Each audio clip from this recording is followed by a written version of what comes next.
33 fallecidos, y el día de ayer, 14 de agosto, ya tenemos confirmados por pruebas específicas de 445.000 casos en Colombia solamente y 14.492 fallecidos en un contexto en el de cuidados intensivos. Quiere decir que estos han fallecido por severidad de la enfermedad específicamente. Y les quise traer esta fotografía, que esta fotografía es tomada en el año 1918, en el cual se desarrollaba una pandemia en el mundo denominada gripe española, donde el comportamiento de la población, quisiera que nosotros lo trasladáramos a la época en este momento, donde nosotros como medida de prevención en aquel momento y en este momento tenemos el uso de tapabocas. Y como podemos ver a la persona que se encuentra en el centro, siempre van a haber algunas personas que no usen el tapabocas de manera adecuada, como la persona que se encuentra acá con la nariz expuesta.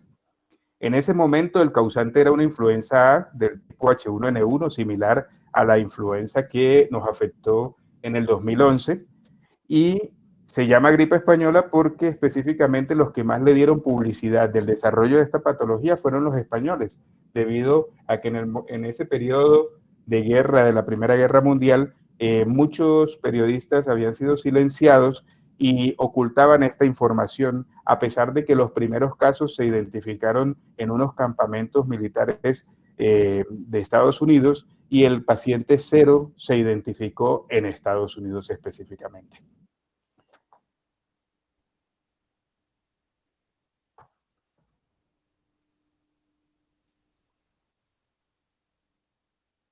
¿Alguna diferencia con la pandemia de 1918 a la pandemia que estamos viviendo en este momento? Le podría decir que ninguna.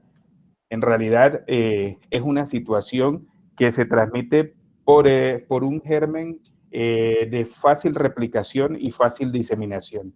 Estas imágenes, si las actualizamos, lo único que cambiaría sería que no serían fotografías a blanco y negro, sino fotografías a color. Los mismos espacios, la misma cantidad de fallecidos, porque tenemos algunos elementos tecnológicos que ser un poco mejor ante estas situaciones. ¿Y qué es lo que pasa según el Instituto Nacional de Salud en Colombia con respecto a los casos? Pues según esta gráfica vemos que la mayoría de los contagios se presentan en personas jóvenes o en la fuerza laboral específicamente, entre un rango entre los 20 y los 50 años. Pero la mayoría de las personas que requieren hospitalización, como es la línea amarilla o naranja que se encuentra a un lado, la mayoría de las personas que requieren unidad de cuidados intensivos, que es el puntico rojo que se encuentra al lado, y la mayoría de fallecidos, que es la zona gris que se encuentra ahí, se empieza a presentar de mayor intensidad en poblaciones que superan los 50 años. Y la tasa de mortalidad es mucho mayor en la medida que subimos de edad.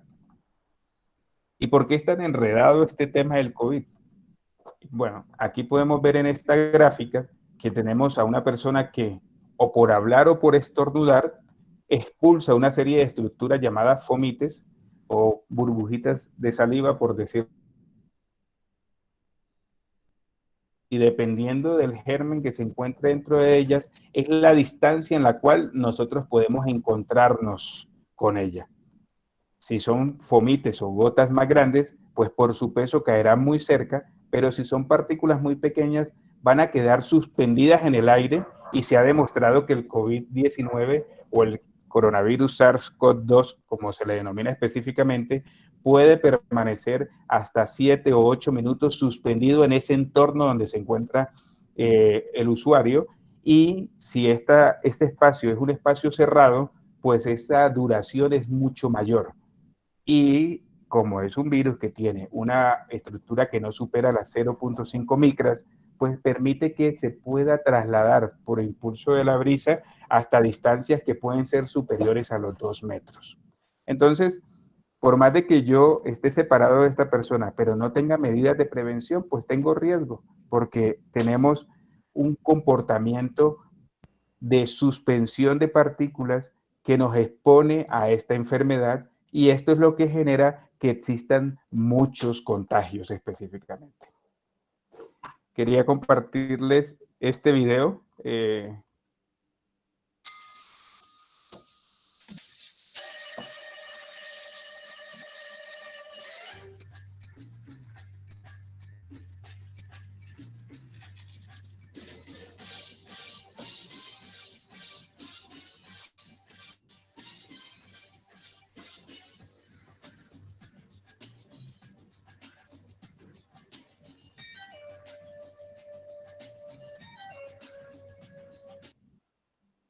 Básicamente este video pues asemeja que el fósforo que está prendido es una persona que tiene diagnóstico de COVID, y que si yo no mantengo el distanciamiento adecuado, pues va a generar una tasa de transmisión mucho más alta, y si yo logro separarme de esa distancia, voy a permitir inclusive reducir el número de contagios. ¿Y de dónde viene la importancia a este? Tres tipos de estudios que se han realizado que permiten analizar un poco la situación. Toda la información que yo les estoy compartiendo es información que se encuentran en entes de salud reconocidos, y todo tiene información confirmable por parte de ustedes, de análisis que se hizo, la radiografía de 3 brotes, así se contagiaron y así podemos evitarlo. En este traen un ejemplo de la oficina, y creo que es muy importante, teniendo en cuenta de pronto las acciones que se realizan en algunas dependencias de los, un análisis teniendo en cuenta de que en este edificio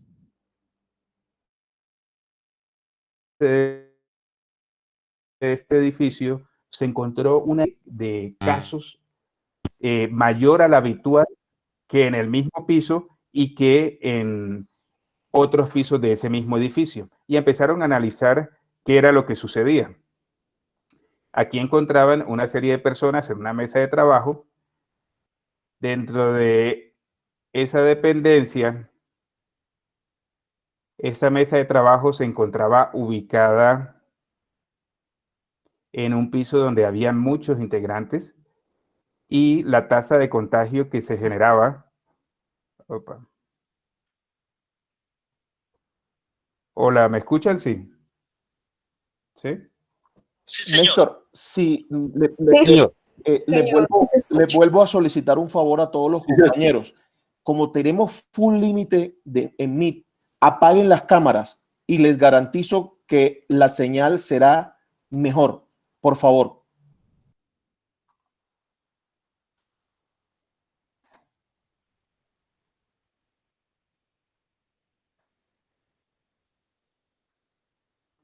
Listo. Esta mesa de trabajo encontramos que había un integrante que era COVID positivo, y dentro de esa misma mesa de trabajo, este número de personas, por el traslado de esos fomites, como se los expliqué, llegaron a estar contagiados de COVID. Y resulta que en la medida que duraba más tiempo dentro de esa misma área de trabajo, este número de personas en color rojo fueron los que terminaron siendo positivos para COVID, todos originados por un solo caso positivo, ¿sí? ¿Qué sucedió después de esto? 79 integrantes, todos ubicados en la planta número 11, y cuando empezamos a determinar o analizar este caso, se dio cuenta que en el piso 10 y en el piso 9 solamente hubo 3 contagios diferentes, ¿sí? ¿Qué tocó hacer desde estas oficinas?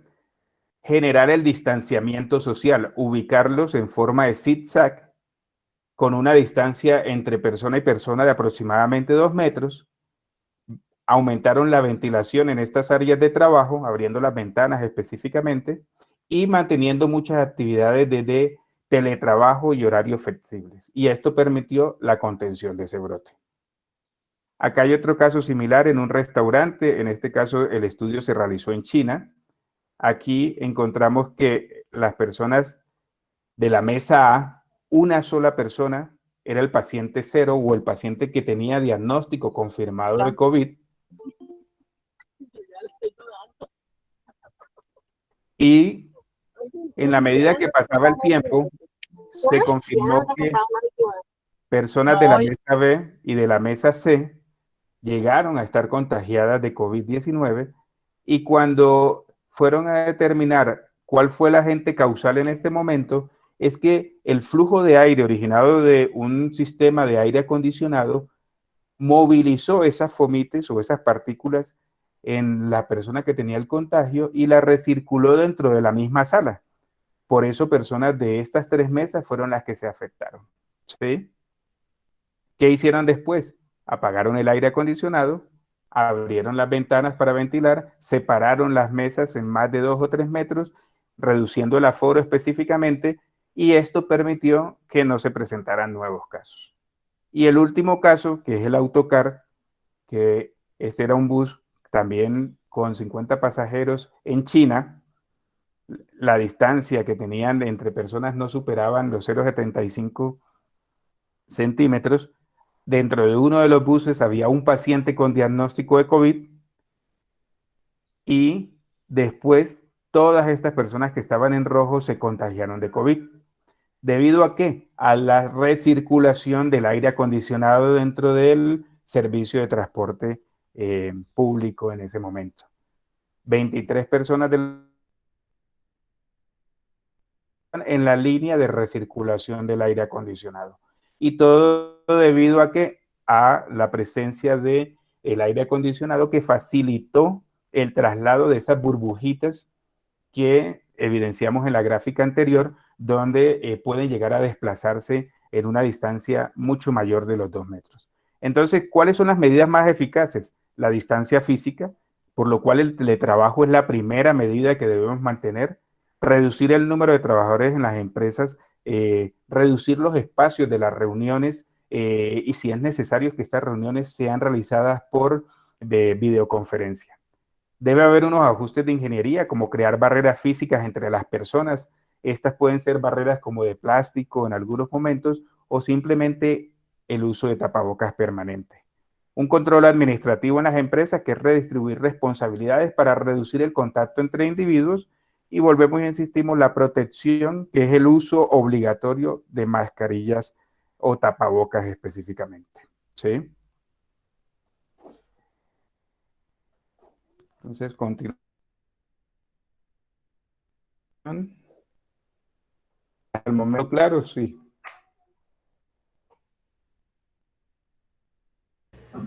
Sí, muy claro, gracias. Bueno, ¿qué tenemos que hacer? Prevención. Cuando nos encontramos con una enfermedad que no tenemos un tratamiento específico, que no tenemos una cura y que no tenemos una vacuna, el riesgo de contagio es al 100% de la población. Por lo cual, por más de que la pandemia ya lleve 6 meses, no significa que cuando levantemos la cuarentena el virus desapareció. Este virus va a quedar circulante como queda el virus de la influenza, por lo cual nosotros todos los años nos tenemos que vacunar contra la gripa, contra la influenza específicamente. Esto queda circulante como sigue circulando la tuberculosis desde hace muchos años. Esto sigue circulando como sigue afectándose actualmente la meningitis. Por eso nosotros no podemos minimizar a este virus que en realidad tiene en jaque a todo el mundo específicamente. Entonces, si yo, volviendo a la información que les he dado antes, tengo una persona que estornuda y no tiene tapabocas, y al frente estoy yo y no tengo tapabocas, tengo un alto riesgo de transmisión, porque todas esas partículas van a trasladarse desde esa persona que tiene el diagnóstico hacia donde me encuentro yo que no tengo el diagnóstico. Si esa persona tiene COVID y estornuda y no tiene tapabocas, y yo sí uso tapabocas, pero no mantengo el distanciamiento, tengo un riesgo medio de transmisión. O sea, de todos modos, por más de que tenga tapabocas, me puedo enfermar de COVID. Si la persona que tiene COVID estornuda y él tiene tapabocas, el riesgo ya empieza a disminuir, porque va a frenar un poco la distancia en que se trasladan estas partículas que se aerolizan. Y si esa persona que tiene COVID estornuda y tiene tapabocas y yo tengo tapabocas, el riesgo de contagio es muy bajo. Y si además de eso adiciono el distanciamiento, que puede ser de más o menos 1.5 metros, el riesgo es cero. Entonces volvemos a lo mismo. ¿Tenemos herramientas para prevenir el contagio? Sí, pero las tenemos que usar siempre. ¿Y cuál es la primera herramienta que tenemos que utilizar? El uso de tapabocas. ¿Sí? ¿Cuál es la segunda herramienta de prevención que tenemos? El lavado de manos. ¿Por qué? Porque las partículas virales se van a quedar en nuestras manos en un periodo que puede superar las 8, 12, 24 horas. Y si, por ejemplo, yo tengo la costumbre de estornudar y para estornudar coloco mi mano en la cara en vez de colocar el codo, pues indiscutiblemente todos esos fomites van a quedar en la mano y después paso mi mano por mi cara y voy a permitirle al virus entrar a mi vía respiratoria, a la conjuntiva ocular o en cualquier otro lado. Entonces, de ahí viene la importancia de por qué necesitamos lavarnos las manos. Y 3, desinfecte siempre. ¿Por qué? Porque es que el virus puede durar horas o días en diferentes superficies. Puede durar de 6 a 8 horas en superficies de acero o en aluminio. Pero si nos vamos al papel, al vidrio, al plástico, a la madera o a las prendas de vestir, el virus va a estar activo aproximadamente por 4 días. Entonces, si por ejemplo yo estornudé sobre unos documentos que tengo en mi oficina, no desinfecté, no me lavé las manos, volví al día siguiente a la oficina, agarro esos mismos papeles, no uso tapabocas, me paso mi mano por la cara, pues usted mismo está generándose el autocontagio, ¿sí? Entonces, la idea en esos casos es que nosotros debemos tener estos nuevos comportamientos que son los protocolos de seguridad y esto mismo es aplicable para nuestra casa. Entonces, si yo llego a mi casa, es preferible de si estaba en mi entorno laboral, lo primero que debo hacer es quitarme los zapatos en la entrada. Y de ahí trasladarme, si se puede, a un baño que use solamente yo o que usen las personas cuando llegan de la calle y ahí quitarme las prendas de vestir y si se puede, uno bañarse. Todas estas medidas suman. ¿Para la qué? Para la prevención en el autocuidado y que nosotros podamos minimizar el riesgo de enfermarnos, ¿sí?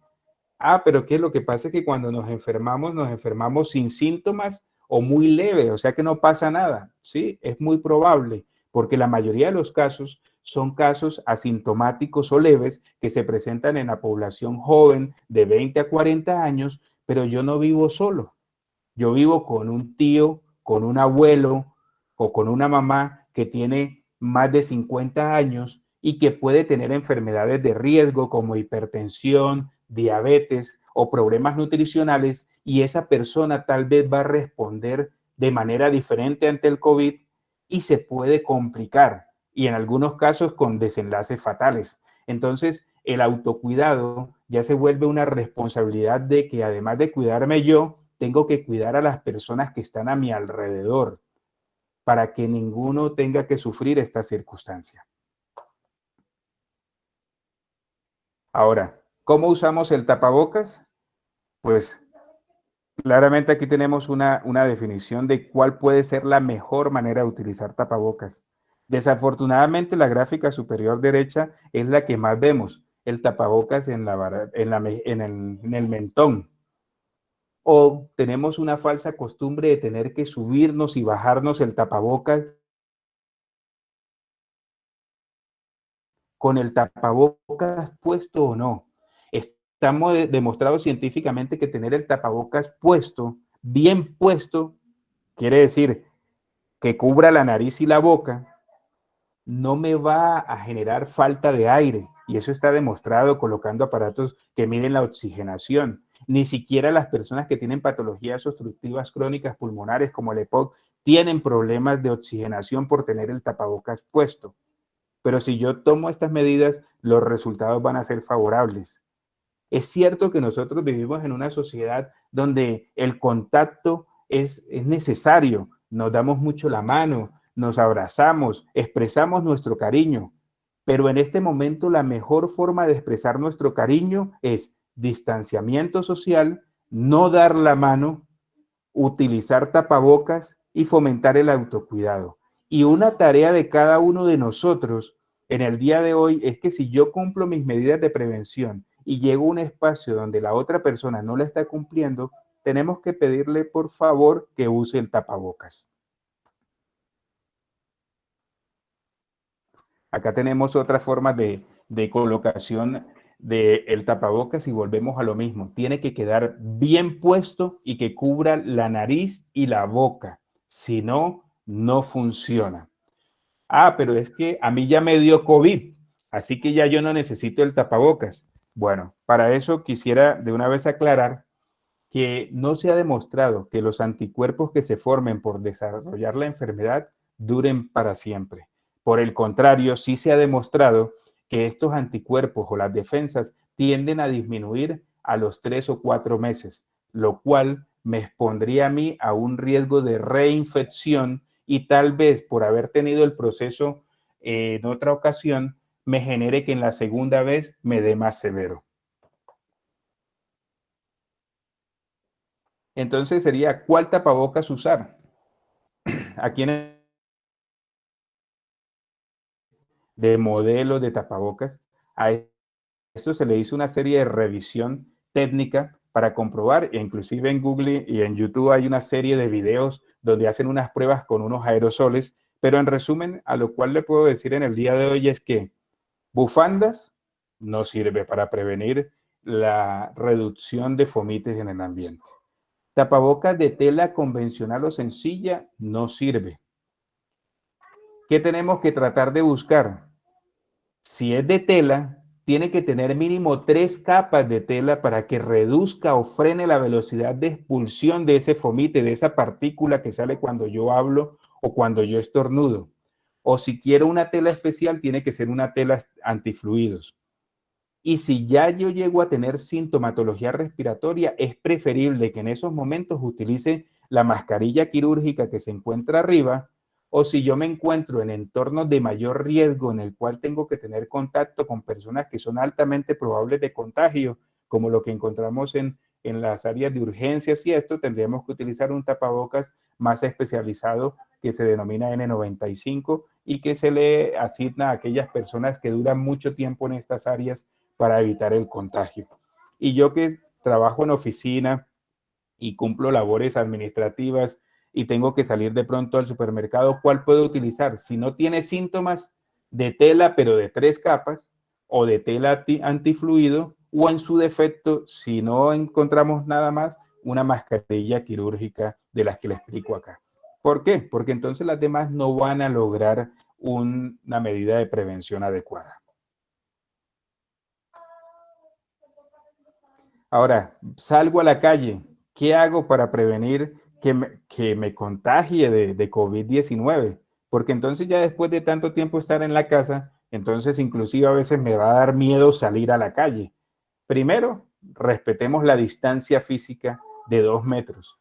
Creo que muchos de nosotros recuerdan las imágenes del primer día sin IVA, en la cual en muchos supermercados la gente no respetó esta distancia y nosotros como infectólogos nos dimos cuenta y esperábamos que más o menos en 15 días, y así fue. Se duplicaron los casos de contagio, el número de hospitalizaciones y el número de fallecidos. ¿Por qué? Porque como también se pudieron dar cuenta en Cali, aisladas en sus casas por sospecha de COVID positivo, habían salido a hacer compras del día sin IVA. Entonces, esas 5 personas, que seguramente no fueron las únicas que tuviesen el diagnóstico, pues simplemente no consideraron que fuera importante esto, salieron y seguramente no tenían las medidas de prevención adecuadas y hubo una serie de cascadas de nuevos casos. Evite el contacto con otras personas. Es cierto que nosotros tenemos que dialogar y reunirnos en las oficinas, pero tengo que mantener la distancia que mostraba el estudio anterior. Tengo que estar más o menos de 2 metros de distancia de la otra persona en una oficina que sea abierta o ventilada. que no tenga aire acondicionado o algún sistema de circulación de aire, y no me puedo quitar el tapabocas. Ni siquiera para tomarme un café, para terminar de charlar con el amigo. ¿Por qué? Porque una sola oportunidad en la cual yo pierda mi autocuidado es suficiente para contagiarme de COVID. Hay que usar el tapabocas, no se lo quite, no se lo toque con sus manos. Imagínese que usted está cuidándose muy bien, se pone su tapabocas, llega otra persona que tiene COVID y lanza esas partículas que les explico. ¿En qué parte del tapabocas va a llegar ese COVID? A la parte externa del tapabocas que tú tienes puesto. Entonces, si usted agarra ese tapabocas ahí al frente para acomodárselo o para hacer cualquier cosa, ¿a dónde van a ir los fomites? A las manos. Entonces necesitamos lavarnos las manos y necesitamos evitar tocarnos el tapaboca para no generarnos contagio. Porque entonces vamos a decir, pero si yo me ponía el tapabocas, ¿por qué me contagié? Bueno, se tocaba usted el tapabocas adelante, después se rascaba los ojos y por esa conjuntiva entró el virus y lo contagió. Entonces es importante estas recomendaciones. Evita las conversaciones con otras personas y si las vamos a tener, que tengamos 2 metros de distancia, por favor, y que no nos bajemos el tapabocas y que no nos estemos tocando la cara. Lávate las manos antes y después de salir del hogar. No asista a lugares con aglomeración de gente. Entonces, si estas medidas las hacemos, nosotros podemos salir de la casa y podemos regresar sin tener riesgo de contagio. ¿Qué medidas preventivas adicionales? Estornudar con un pañuelo sin quitarme el tapabocas. Es que yo, si ya tengo el tapabocas, no me puedo quitar el tapabocas para eso. Y tengo que estornudar, por favor, cierren los micrófonos. Si llego a estornudar, tengo que colocar el antebrazo o el codo para que no se esparzan estas partículas a las distancias que ya hemos hablado. Pero si yo estornudo y me quito el tapabocas para estornudar y colocar la mano, ¿y a dónde van a ir los fomites? A las manos, y vamos a contagiar a otras personas. Ya muchas personas, si no hay una distancia de 2 metros, esa reunión no se puede hacer.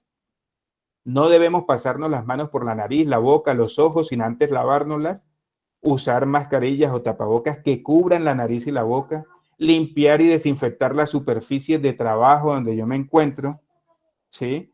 Cuando llego de la calle, debo lavarme las manos, debo quitarme los zapatos, preferiblemente antes de abrazar a mis hijos cuando llegue a la casa, debo cambiarme mis prendas de vestir.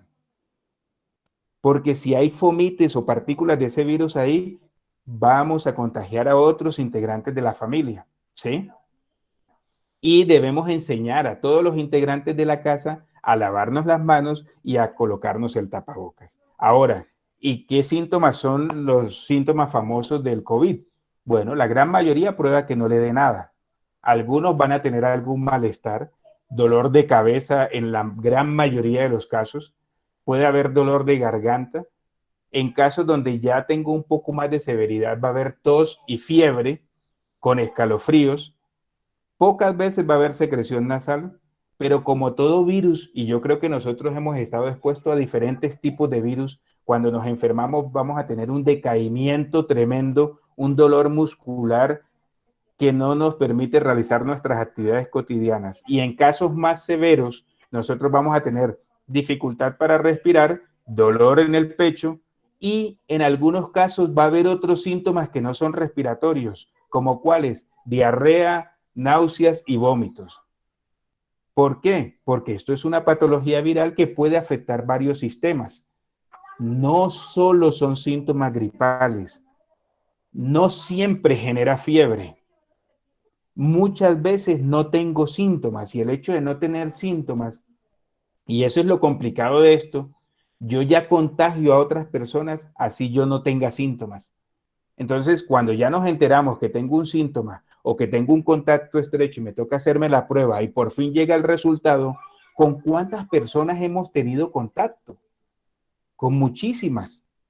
Podemos haber tenido contacto tranquilamente con 20 personas en esa semana o hasta con 200 personas dependiendo de nuestras actividades diarias. Entonces, de ahí la importancia de que si yo tuviese COVID y no tengo claro si tengo la prueba todavía o no tengo claro si voy a contagiar o no, pues yo debo mantener las medidas de prevención y así voy a proteger a todas las personas que están a mi alrededor.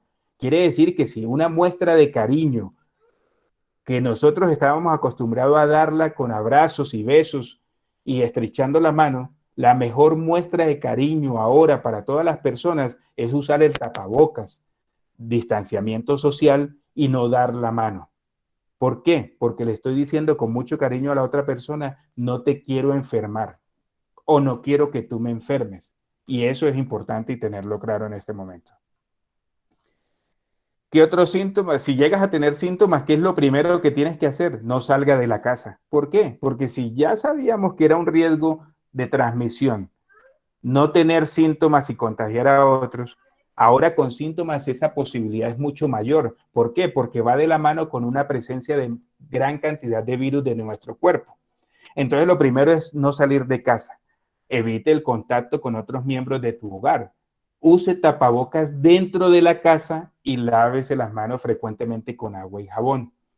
¿Por qué? Porque ahí lo que tenemos que tratar de minimizar es la posibilidad de contagiar a los demás integrantes. Y solo en Bogotá, todos los casos que se han confirmado de COVID-19 han demostrado la probabilidad de contagio de aproximadamente el 40% de los integrantes de la familia. Pero si yo uso el tapabocas y me quedo en una sola habitación y tomo esas medidas de prevención, esa posibilidad se reduce, ¿sí? Entonces, si quiero demostrarle mi cariño a mis familiares, tengo que tomar estas medidas. ¿Qué otros síntomas? La mayoría van a estar con dolor de cabeza. Puede haber fiebre o puede que no la haya. O sea, el hecho de que no tengas fiebre no significa que no tengas COVID. Puede haber dolor de cabeza y en casos que en cada vez más severos va a haber tos persistente, pérdida del gusto y pérdida del olfato. Son síntomas fundamentales para confirmar el diagnóstico de COVID. Cansancio agudo y diarrea persistente. No, a mí no me ha dado tos, doctor, no se preocupe, pero lo único sí, he ido como 10 veces al baño hoy. Ya se ha demostrado incluso que hay partículas virales en materia fecal. Entonces, si yo tengo COVID, estoy en mi casa, me autoaíslo, debo utilizar un baño para mí solo, preferiblemente. Y si las condiciones de mi casa no lo permiten, después de que yo lo use, tengo que pasar un trapo con algún desinfectante por todas esas superficies por donde yo tuve contacto, las llaves del lavamanos, la tapa del inodoro, el espejo, ¿sí? ¿Para qué? Para destruir ese virus, porque es un virus que se destruye muy fácil. Pero si yo no hago estas medidas, el virus puede durar hasta 4 días ahí. Y después de que yo use ese baño, entra mi hijo, por ejemplo, al baño y toca esas mismas superficies y se rasca la cara, ¿cuál va a ser el siguiente contagiado de COVID en la casa? Pregunto. Este virus, que se llama SARS-CoV-2, como le digo, o puede haber fiebre, casi siempre hay dolor de cabeza, cuando es más severo hay tos, y si voy progresando puedo tener dificultad para respirar, que eso se traduce en que ya yo tengo un compromiso pulmonar, y casi siempre este compromiso pulmonar es bilateral, y es lo que nos lleva a las hospitalizaciones y a las unidades de cuidados intensivos.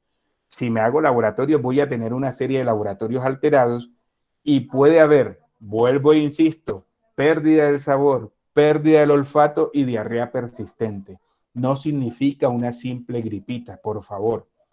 Y nosotros que trabajamos en esta institución debemos tener esta información y compartirla de manera sincera y segura a nuestros familiares, porque la buena información reduce contagios. ¿Cuándo debo ir al médico? Aquí hay una serie de parámetros catalogados por semáforos. El verde es como que estemos alertas, debo tener reposo, aislamiento, comer saludable, hidratarnos muy bien, porque los virus deshidratan mucho y eso hace que los síntomas sean más fuertes. Debo quedarme en casa, vigilar mis signos diariamente y ver, lógicamente, todas las medidas de prevención que ya les he explicado anteriormente. Estar en una habitación solo, lavado de manos, tapabocas permanente dentro de la casa, usar mi propio vaso, mi propio cubierto, mi propio plato, porque si compartimos esto, volvemos a lo mismo. El virus se queda en las estructuras y nos va a contagiar. Tengo que tener una alerta amarilla en estos casos cuando, si tengo el diagnóstico, soy mayor de 65 años, presión alta, enfermedad cardíaca, diabetes, patología renal o pulmonar, cáncer, o tengo alguna enfermedad que me afecte mis defensas. Y si en mi chequeo diario encuentro que estoy como con palpitaciones o mi pulso es muy rápido o respiro muy rápido o no estoy orinando como venía orinando antes, ahí es mejor que ya contactemos al médico, así sea por teleconsulta.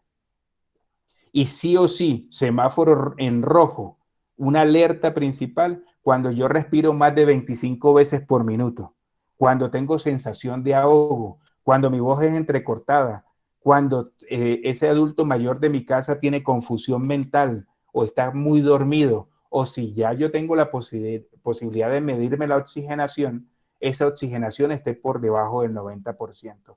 En ese momento hay que llamar a su entidad de salud, si lo puede trasladar en ambulancia o ir en un carro propio, evitar el transporte masivo. ¿Por qué? Porque voy a afectar a otras personas y sí o sí tengo que estar en un centro de salud en estos momentos. Y si yo entonces ya me consideran que soy un caso sospechoso o confirmado de COVID y me toca quedarme en casa, volvemos a lo mismo. Hay muchas de las cosas que hemos hablado hoy que he tratado de irlas repitiendo porque quiero que queden como mensaje, ¿sí? Porque si yo actúo bien en un aislamiento domiciliario o con mis integrantes de familia o mis compañeros de trabajo, paramos estos contagios. Entonces, ¿qué debo hacer en casa? Volvemos a lo mismo. Quédese en una habitación individual, ojalá sea bien ventilada, que tenga... Debo evitar limitar movimientos, o sea, si ya yo me quedo en esa habitación, no es que me voy a ir a la sala de televisión, me voy a ir a la cocina, me voy a ir al patio, me voy a hacer cualquier cosa, no, usted está aislado en la habitación. La única diferencia de que esté ahí en el hospital es que estás clínicamente mejor, pero en el hospital usted no está caminoteando por todos lados. Usted está en una sola habitación y eso mismo es lo que tenemos que estar haciendo en la casa, ¿sí? Los demás habitantes del hogar deben instalarse en habitaciones distintas. Debe suspenderse las visitas a nuestras casas hasta que se cumplan los 14 días permitidos. ¿Por qué? Porque si entonces yo estoy aislado, recibo visita, tenga la plena seguridad de que casi siempre no usamos el tapabocas dentro de nuestra casa, así seamos sospechosos de COVID, o llega el visitante y también se flexibiliza y se baja el tapabocas, y pues vamos a compartirle ese virus a esa otra persona y él se va a ir a otra casa y así sucesivamente, y vamos a tener contagios y contagios y más contagios, ¿sí? Entonces debemos mantener la suspensión de visitas en esos 14 días. Así está en mi casa, debo lavarme las manos todo el tiempo, debo tratar de utilizar pañuelos desechables, lógicamente, para sonarme o en su defecto, como les expliqué, estornudar en el codo específicamente para que disminuir la expansión de esas partículas. Si esto lo hacemos, usted pasará su aislamiento de 14 días sin ningún problema y lógicamente vas a retornar al trabajo en una buena condición de salud y no vas a tener situaciones de estrés porque se enfermaron otros integrantes de la familia. No compartas las sábanas, las toallas, los platos, los cubiertos. Y si de todos modos hay que usarlo, hay que lavarlos muy bien con agua y jabón después de cada uso, ¿sí? Entonces, si las personas cumplimos estas medidas, seguramente no deberíamos tener ningún problema. Y mire que si vamos a compartir por X o Y motivo el comedor, pues debemos mantener un distanciamiento de 2 metros para tratar de evitar que otros integrantes de la casa se contagien. Y si yo salgo a la calle, ¿dónde tengo mayor riesgo de enfermarme o de contagiarme? Si yo no uso las medidas de prevención, en cualquier lado. En una oficina, en el bus o en cualquier lado. Pero si yo tengo algunos factores de riesgo, tengo las medidas de prevención, debo tratar de evitar ir a hospitales, ir a un servicio público que supere la capacidad del 30% como se tiene establecido, los ascensores, y aquí hago una claridad porque los ascensores tienen que reducir su capacidad, no podemos ir más de 2, 3 personas dependiendo del tamaño del ascensor, porque es un área cerrada, y si yo entré primero sin tapabocas y tengo COVID y estornudé, esas partículas van a quedar aerolizadas en ese espacio cerrado que es el ascensor. Y resulta que al rato entra otra persona con el tapabocas mal puesto, la nariz expuesta. ¿Qué le va a pasar? Y va a aspirar todas esas partículas que quedaron aerolizadas ahí y se va a contagiar. Oficinas con cubículos con menos de 2 metros de distancia, ¿sí? Sitios donde haya mucha gente. Mire, cualquier sitio es riesgoso si hay más de la cantidad de personas que se deben considerar ahora que no se supere el 30%. Los restaurantes, que son espacios cerrados, tienen riesgo. Hacer prácticas de deporte de contacto tiene riesgo. Asistir a las iglesias que no cumplan el 30% o el distanciamiento adecuado tiene riesgo. Los contagios o cualquier evento donde haya más de 10 personas. Y eso, por eso fue una de las primeras decisiones del Ministerio de Salud, suspender todas las actividades masivas que se encontraban destinadas en el país. Bares y discotecas. Menos riesgo, farmacias, ir en mi vehículo particular. Supuestamente viajes aéreos, eso todavía lo estamos evaluando y analizando con estos vuelos de prueba. Parque de juegos, piscinas públicas, ¿sí? Fiestas al aire libre, que no se mantenga el distanciamiento social, cena en casa de otra persona con distanciamiento físico menor de 10 personas, comer al aire libre en restaurantes con distanciamiento público y peluquerías, bibliotecas, entre otros. Y esto se puede convertir en riesgo alto si no se tienen las medidas acordadas previamente. Y riesgo bajo, vía pública, o sea, salir a caminar yo solo, manteniendo una distancia de 2, 3 personas, ¿sí? Montar bicicleta o jugar deportes que no son de contacto, ¿sí? O en su defecto, traer elementos a la casa como domicilio siempre y cuando yo cumpla las medidas de desinfección del empaque y todo previo antes de la utilización del mismo, ¿sí? Entonces, volvemos a lo mismo. ¿Qué hay que hacer? El autocuidado. El autocuidado. Usar correctamente el tapabocas, lavarse las manos, respetar la distancia física, alimentarse bien, hacer ejercicio, chequearse el estado de salud de manera permanente y en caso de tener enfermedades de base, mantener sus controles y tratamientos, ¿sí? En mi experiencia de manejo clínico, mi población, la población que atiendo habitualmente es pacientes vulnerables, pacientes que tienen patologías que comprometen el sistema inmunológico. Y resulta que cuando empezó esta pandemia, nosotros estábamos muy asustados porque, pues como esta es una enfermedad que afecta el sistema inmunológico, pues claramente iba a matar a todos nuestros pacientes, era nuestro temor principal. Pero resulta que en el día a día nos damos cuenta que el número de personas que se han enfermado de COVID, y cuando empezamos a investigar por qué, resulta que tienen controlada su enfermedad de base y se toman su medicación 2 días. Entonces es un elemento que está confirmado, no solo aquí en Colombia, sino en el mundo. Si nosotros tenemos enfermedad de base y las tenemos controladas, vamos a responder mejor si nos llegásemos a contagiar de COVID-19. Ahora, ¿cómo cuidarse en la oficina? Esta gráfica igual tiene, la del lado izquierdo es como el ambiente hospitalario, la de quise dejar por una apreciación que voy a hacer, y la de la derecha, el personal administrativo que no tiene atención de COVID. ¿Y cuál es ese personal administrativo que no atiende pacientes con COVID? Y bueno, todos nosotros en el servicio de USPED, porque nosotros, nuestra labor diaria no es atender pacientes con COVID. Y a pesar de eso, se aconseja, si no se garantiza el distanciamiento social, entornos bien ventilados, oficinas abiertas o que no estén así como el aspecto del ascensor o cubículos muy pequeños, que se tenga una protección como unas máscaras faciales. Y lo principal, el uso de tapabocas permanente, desde que yo llego a la oficina, desde que salgo de mi casa hasta que regreso. Si esto yo lo mantengo como mi nueva prenda de vestir laboral, pues yo voy a tener un buen resultado. ¿Y qué vamos a hacer con mis manos? ¿Tengo que utilizar guantes? No. Ahí es que lavarse las manos.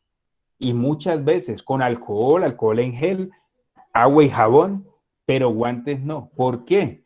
Porque se ha demostrado que cuando yo uso guantes, me lavo menos las manos. Y el guante es una superficie plástica.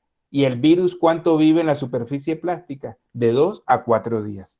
Y si yo tengo los guantes puestos, tengo una falsa sensación de seguridad y me voy a tocar la cara y me voy a tocar todos los elementos de trabajo y después al final de la jornada me quito los guantes y vuelvo y toco esas estructuras. ¿Y qué va a pasar? Me voy a contagiar. Debo tener zapatos cerrados.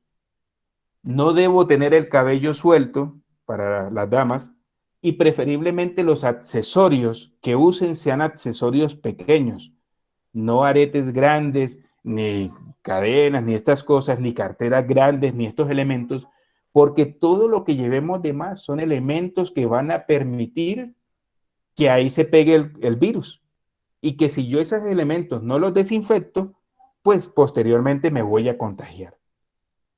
Y el de al lado lo traje a colación, ¿por qué? Porque si dentro de mi actividad laboral dentro de la USPED debo visitar algunos centros de reclusión, es preferible que yo, además de estas medidas, use una prenda de vestir específica para ir a ese sitio. O puede ser o una sudadera solo para ese sitio, o un traje similar al traje que utilizamos nosotros, o una batica, o en casos donde deba entrar, y lo cual claramente no está autorizado, deba entrar a un entorno de mayor riesgo, pues ya ahí se aconseja estos trajes blancos que nosotros vemos en la atención diaria de pacientes de COVID. ¿Sí?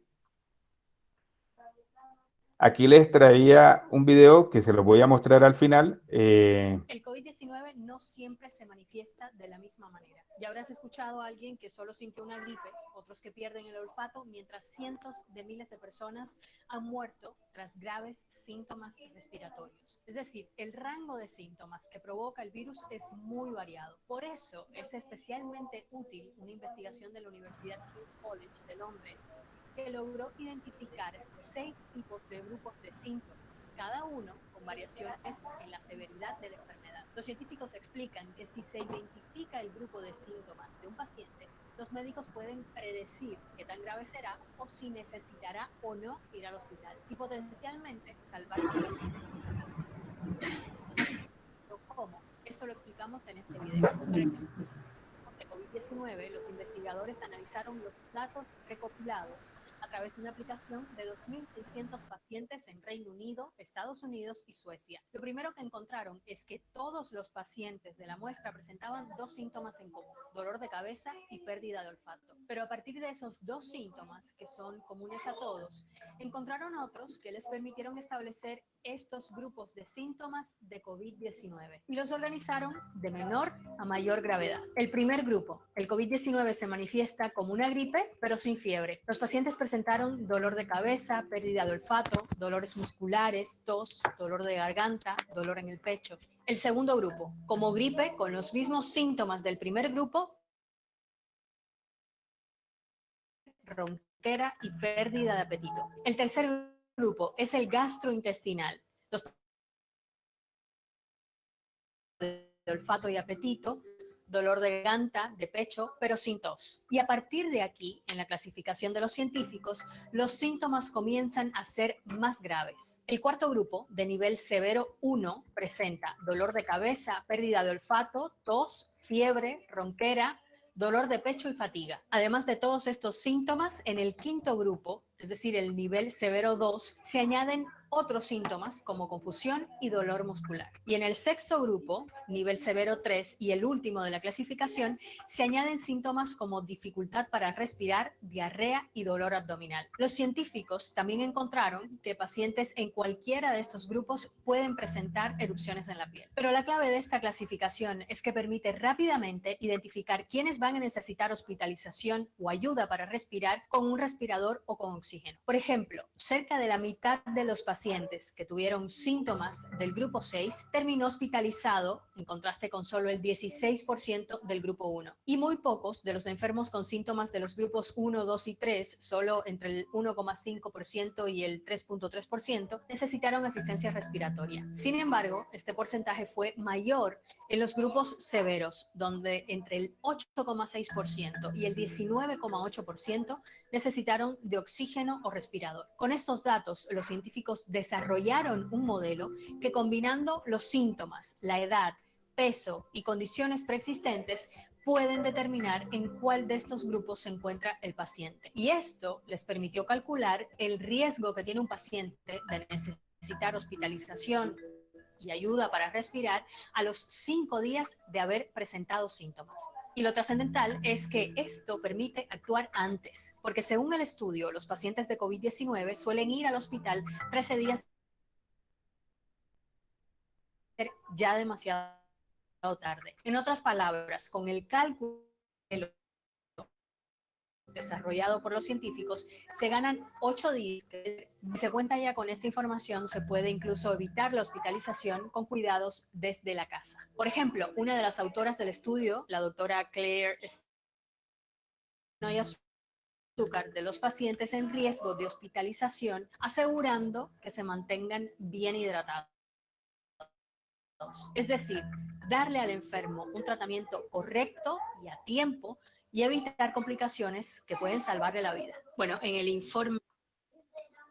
Y aquí a continuación vamos a ver el video de cómo debemos lavarnos las manos.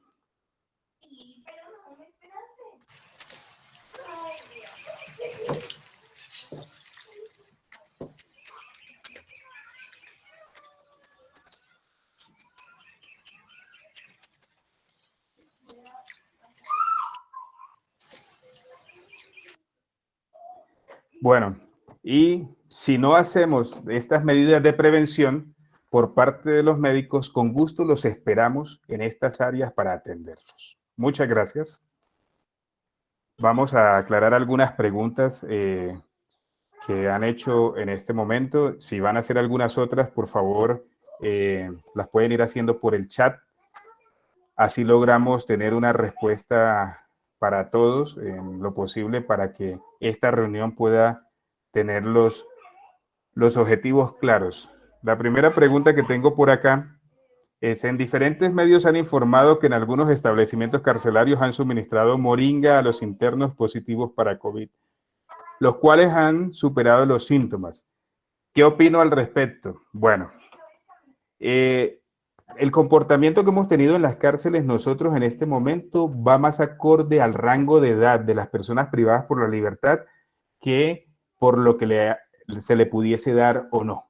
¿Cómo así? La mayoría de las personas que están privadas de la libertad oscilan entre los 20 y los 45 o 50 años. Y como vimos en la primera gráfica, es la mayor cantidad de personas que se contagian, pero son la mayoría de las personas que no tendrían síntomas.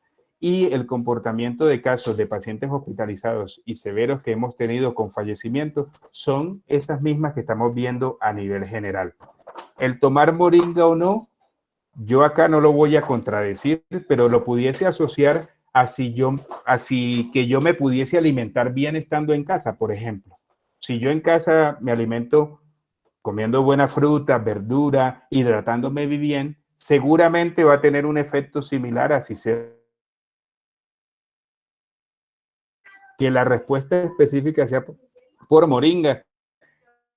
Va a ser el espacio, no tengo todos los argumentos y mi trabajo no es desestimar el uso de la misma tampoco. Tampoco la voy a impedir, porque lo que sí tengo claro es que daño no hace. Entonces, aquellas medidas que no me generan daño, pero considerable particularmente no las voy a objetar, ¿sí? Con respecto a que si el paciente positivo ha pasado sus 14 días en aislamiento y se hace nuevamente la prueba y sale negativo, se extinguió el virus, lo absorbió el sistema inmunológico. Miren, el virus realmente dura en nuestro cuerpo aproximadamente entre 7 y 14 días en la mayoría de la población. Hemos encontrado unos casos particulares en los cuales pueden durar más tiempo, 2 meses hasta eso. Aquí en Colombia, incluso dentro de la USPED hemos tenido casos así, ¿sí? Mi sistema inmunológico empieza a defenderse, que eso se espera que uno lo tenga entre el día 10 y el día, pues va a atacar a ese virus y va a evitar que él se siga multiplicando. Y en la mayoría de las veces simplemente me recupero y cuando yo con una prueba de laboratorio, llámese prueba RT-PCR, que es la del hisopado, busco el virus, ya no lo voy a encontrar. Entonces, ahí es una clara definición de que me curé. Los nuevos lineamientos del ministerio, teniendo en cuenta de que la mayoría de los casos son asintomáticos, a los 14 días no necesitan una segunda prueba y con eso consideran de que si no ha tenido síntomas, ya lo consideran curados, ¿sí? Si hay una pareja que trabajan juntos en la misma institución y la señora la incapacitan por prevención 14 días, pero el esposo sigue laborando común y corriente, ¿será que el esposo no entra también en prevención? Hace unos días, desde el área de salud ocupacional, se compartió un video del Ministerio de Salud donde se explicaba un detalle específico. Si alguien de la casa es sospechoso de COVID, todos en la casa tienen que cumplir el aislamiento. Así que esa otra persona tiene que informar a su jefe, decirle de que tiene que entrar en aislamiento porque tiene un contacto estrecho con una persona positiva o sospechosa de COVID-19. Y este aislamiento se tiene que realizar por 14 días como lo establece la norma, ¿sí? Acá tenemos otra pregunta.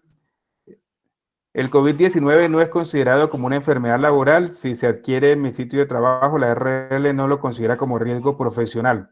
Solo para los trabajadores de la salud. Si trabajo en un establecimiento carcelario y me contagio, aclarando que no pertenezco al área de la salud, ¿por qué no se considera como enfermedad laboral? Mire, las definiciones de enfermedad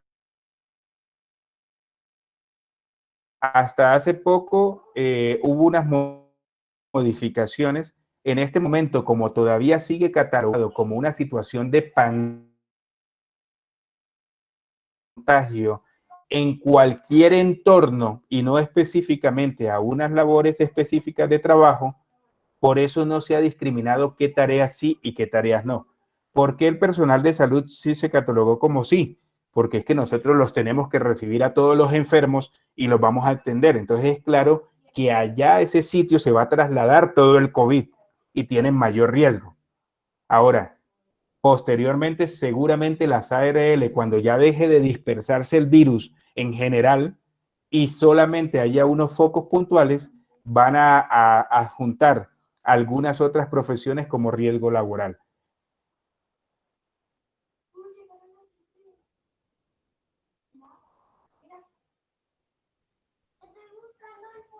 En este momento, para la realización de la prueba, todas están centralizadas en dos estructuras.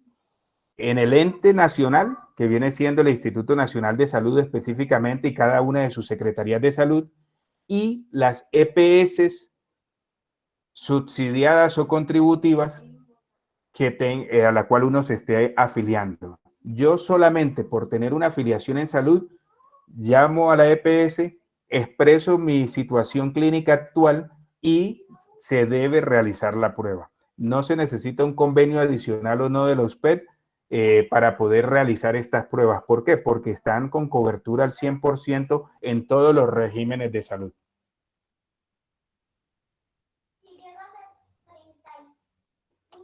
¿Qué tipo de tapabocas debemos usar las personas que visitamos los centros penitenciarios y qué otros artículos de bioseguridad debemos usar? Creo que eso lo logré responder en una de las diapositivas, pero volvemos a lo mismo.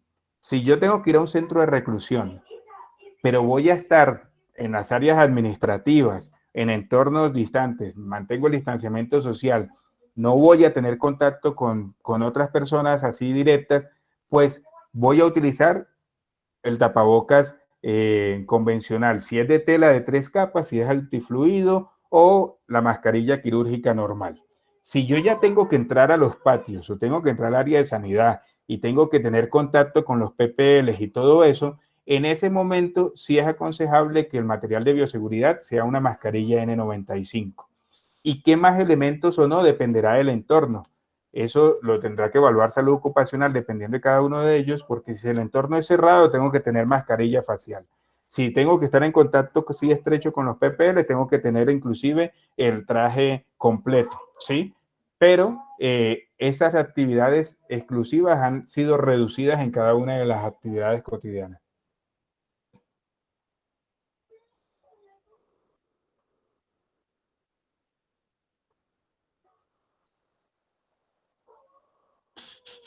Otra preguntita por aquí.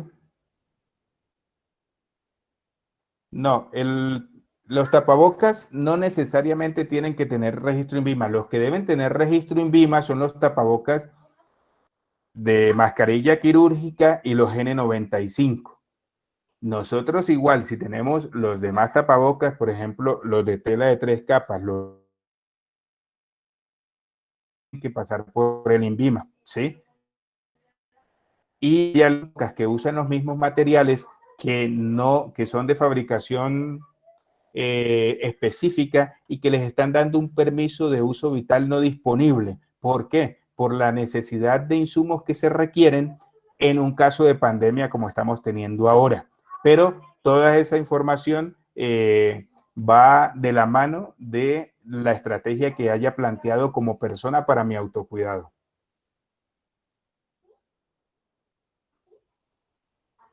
Los que no sirven, ya les expliqué, las telas de una sola capa y aquellas bufandas y esas características.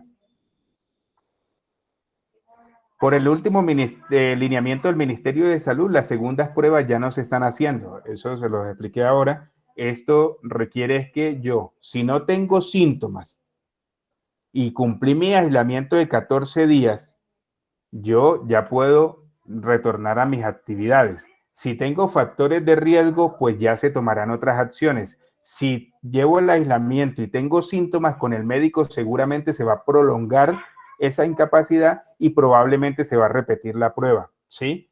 Y hay casos particulares donde nosotros las solicitamos. Estas pruebas van a variar de diferentes factores.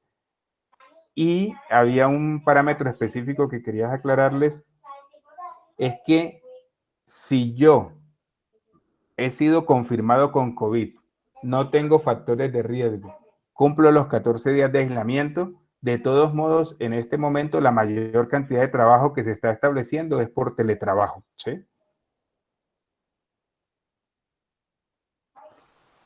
¿El comportamiento del virus es más agresivo dependiendo del clima de los países? No.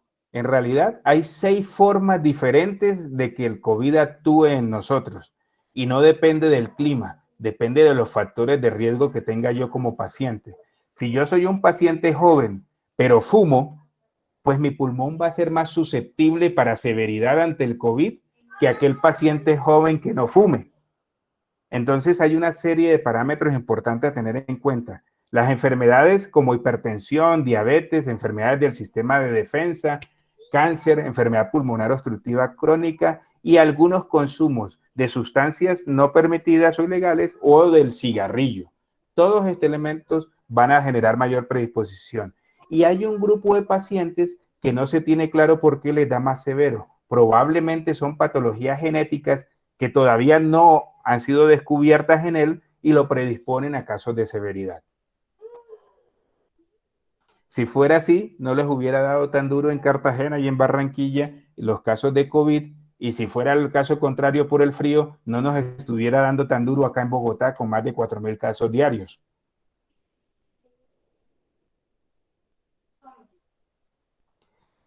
Cuando se contagia uno de COVID y se recupera, ¿puede repetir? Ahí volvemos a lo mismo. Esa era la parte que quería complementarles ahorita. Si yo me contagio, cumplo mi aislamiento y retorno a mi actividad, debo mantener las medidas de prevención del uso de tapabocas y todo lo que ya hablamos. ¿Por qué? Porque yo no sé qué cantidad de defensas formé y si esas son suficientes para volverme a defender ante la nueva exposición ante el virus. Y se ha demostrado hasta el momento que esas defensas que yo tuve se van reduciendo con el tiempo. En los casos de Europa, ya ha habido reducciones de defensas al más o menos a los 3 o 4 meses de haber desarrollado la enfermedad. Entonces, tengo que seguirme cuidando, ¿sí? ¿Qué tan efectivo es la prueba de IgM e IgG, que es llamada prueba rápida? Es efectiva cuando ya yo desarrollé la enfermedad. ¿Qué quiere decir eso? Si yo tuve COVID en el día 1, me debo hacer la prueba, por ahí, la del IgG e IgM, que es la de anticuerpos, después del día 14.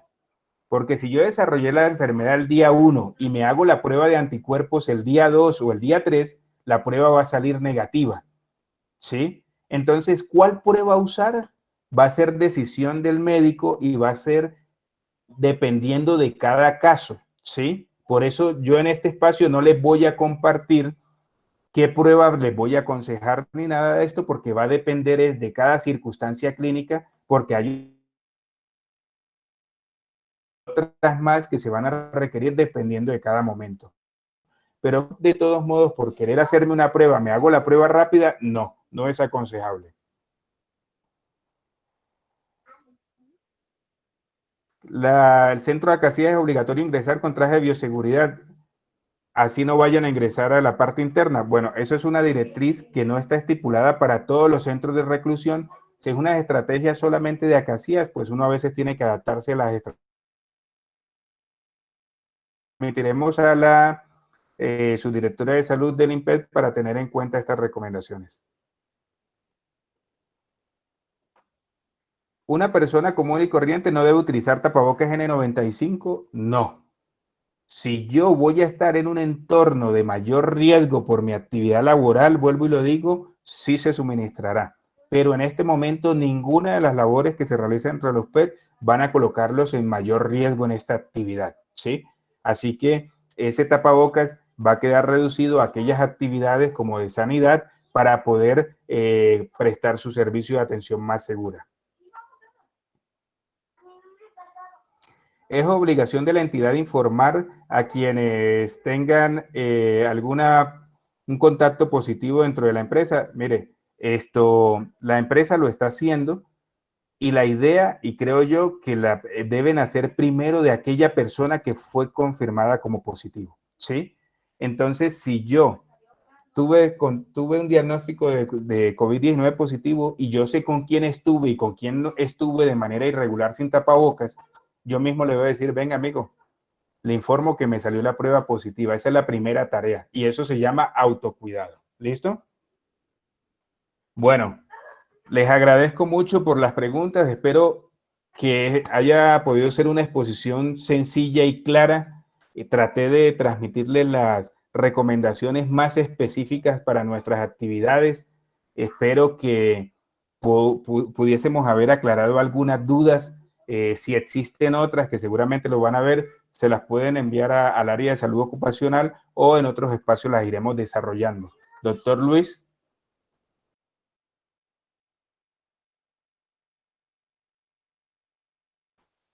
Néstor, muchas gracias y excelente, como siempre, tu científica aporte.